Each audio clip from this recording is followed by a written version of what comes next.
So, here we go again. We're going to do 3 cards. Remember what I said, concentrate on the cards, listen to your ancestors. Here we go. What would you like us to know most, Spirit, please? Are we all listening to what they said yesterday? Are we all keeping our tempers? Are we all doing things practically towards our goal rather than losing our temper and not achieving anything?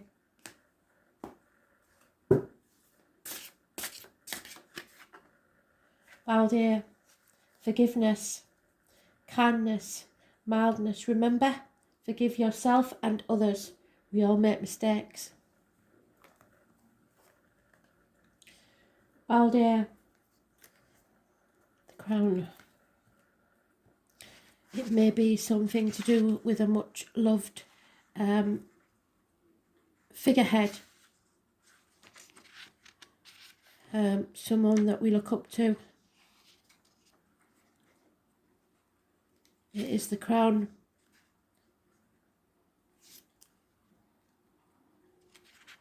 Baldir was much loved by everyone. Forgiveness, mildness, kindness. Only good things are told by Baldir, so this is the situation. He is a personification of goodness, mildness and kindness, so you must try to be like this. If the likeable, of talent and also a renewal and foresight. Most every mythology, folklore and religion has a deity like Baldir, the virtuous but also vulnerable one, the one who perishes but transcends death and reappears with a new beginning.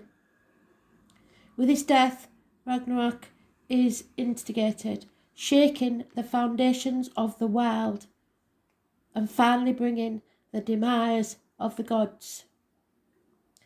Baldir is famed for his beauty and his talent. The light of gentleness shines through him, but he is very vulnerable, the dreamer. He and his mother Frigg foresaw his fate and the fate of the world. All things promise not to hurt him. All things but one, the mistletoe, so Christmas, which ended up killing him. After Baldir's death, subsequent funeral and voyage to the underworld, Frigg and Odin send Hermodor riding Sleipnir to Hel in an attempt to negotiate with the rulers of the underworld, the namesake to the place Hel, to return him. She does agree on one condition. All beings of all worlds must weep for him in order for him to return. And all weep apart from the one giantess. And so Baldir was not returned, and Ragnarok commences.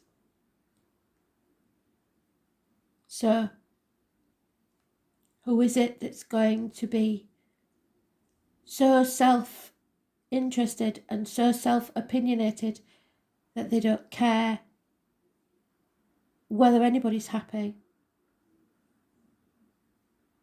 at all? Greed takes over. Stubbornness takes over. Spite and vindictiveness take over. If Baldir shows up in a breed, it is a sign of something incredibly good and delicate in the seeker's path. Something of beauty and goodness that needs care and careful consideration. If he shows up with Loki, well, we'll see. Extraordinary care is needed, so we will see. If he shows up with any card from Asgardr, which means protection of the fragile and sensitive, so we need to protect others, especially with his mother Frigg, so the children, we need to protect the children. His presence in the spread also means renewal, a new beginning.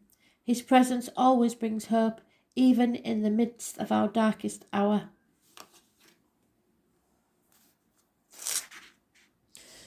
So,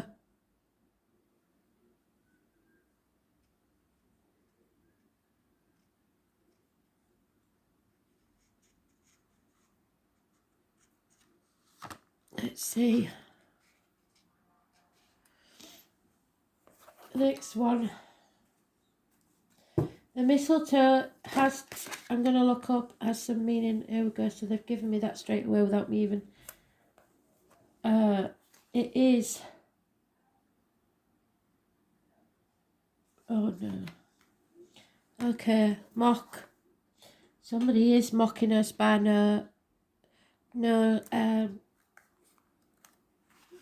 there's no denying it. It really isn't. We're being mocked. We're being taken for fools. People will mock you for your beliefs. And if you buckle and let them change your beliefs, then you are living a lie. So mock. It's bravery lifting the nightmare. So that means cowardice and not wanting to take notice of what's happening. It's the dark elf. Usually with the ability to reduce the effects of the nightmare scent, but not this time. You, because don't kid yourself, don't think that you can hide away and it'll all blow over. It's not going to. You have to be the one who rids the humans of this heavy weight of lies. It's not about anybody else coming to save us now. It's not happening. Something is holding the conscious mind hostage in limbo between sleep and wake. It's evoking intense fear and anxiety.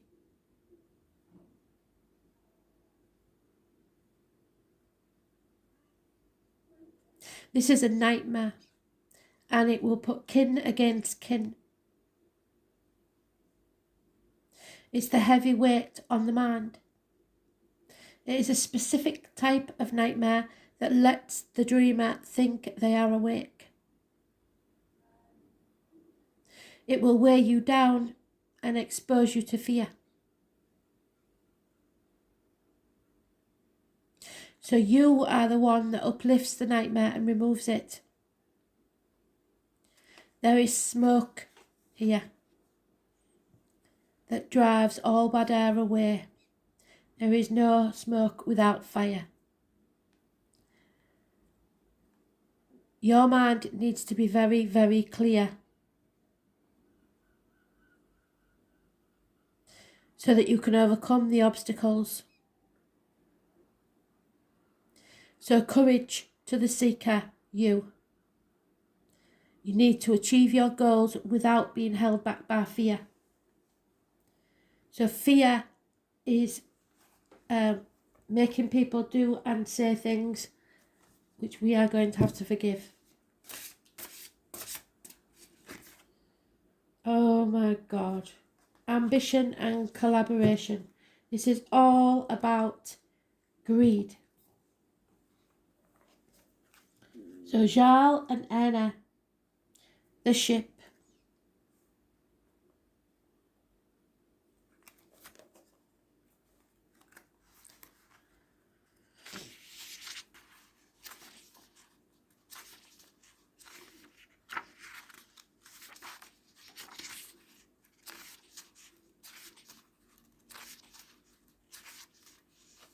Okay. Jarl is Heimdallr's first son. He and his wife, Erna, are ambitious and innovative collaborators in everything to do with commerce and trade. So wealthy. They are knowledgeable in the runic alphabet and mathematics and therefore wield power over commerce and business. So a power couple.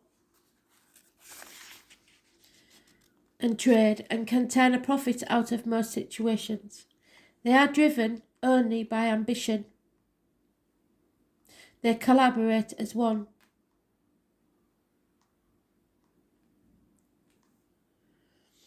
They are about only the opportunity to the professional side of life and success. Jarl is Heimdallr's first and favourite son. His name means Earl. He becomes a leader and represents the upper classes only. If we look at him relative to class division, the couple represents a longing for upper class status and possibilities to move between classes through work and innovative labour. So are you selling your soul to the devil for a better class of life? Because, trust me, we'll all end up in the same. And there is Loki, the mischief maker, the cunning god of many faces. So that some people will be very careful now who you speak to. Remember what Spirit said. Keep your own counsel. Because there are people here that are listening to what you say, agreeing with you, and then running to others and saying something totally different. And I'm not joking about that. So be careful who you confide in. Because Loki is never to be trusted. And in the reverse is even worse. Loki is the one that murdered Baldur in an indirect way. He gave the mistletoe to Baldur's blind brother, someone whose vision was impaired, someone of his own kin. And through that dart, he killed Baldur. Be very careful. Loki has a role to play in the stories of the Nine Worlds. He is instrumental to Ragnarok. He is one of the major entities in the mythologies and forced to be reckoned with. He has many faces. To label Loki as evil in mythology is a simplification. So what did I say? Good versus evil. Things are not quite that simple because there is good people doing the wrong thing for the wrong reasons.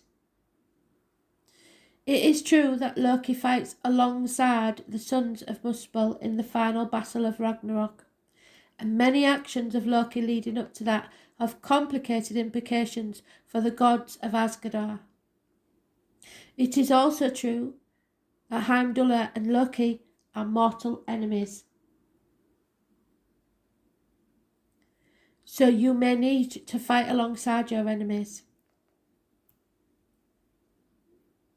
Loki is the reason Tyr lost his hand, the reason Freya is without a weapon when fighting in a final battle, to name a few.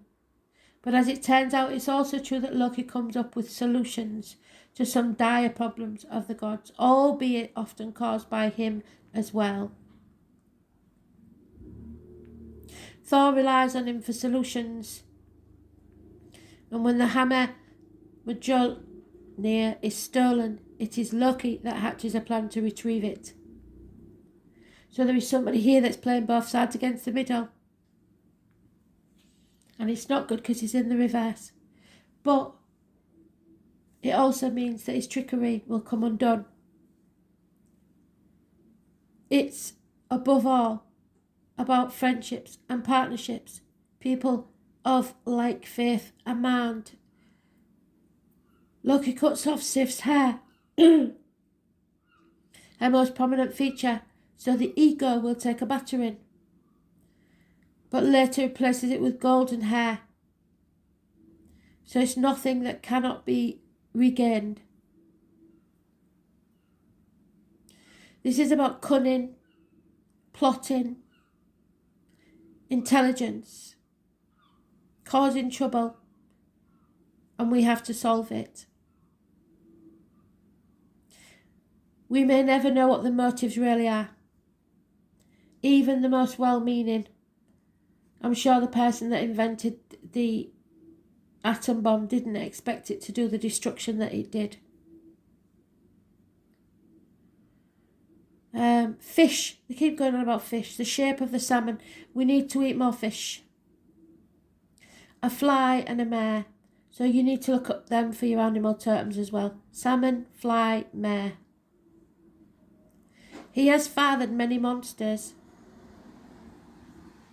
Serpents, those born 1965. Wolves, those born 1970.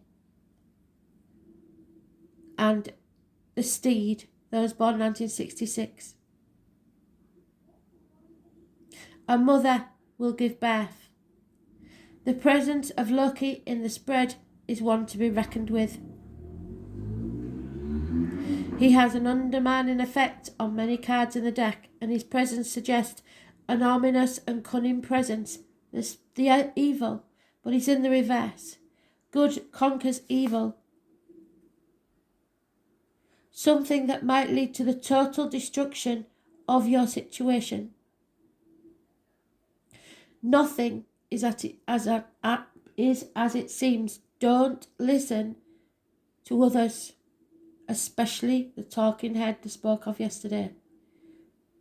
Go within. You will know what's right and wrong. What the seeker holds to be true might not be. As long as you remember that you're not always right and question things, don't just take them at face value. The seeker is one to question everything if Loki comes up in the spread. So Spirit have been telling us for a very long time that whatever the problems we think we've got, the small everyday things, is going to be insignificant compared to the things that we now have to, that will challenge us, should I say. So,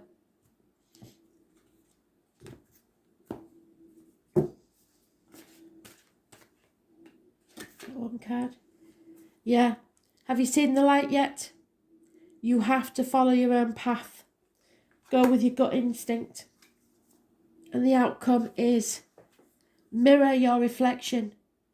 You know you have the knowledge.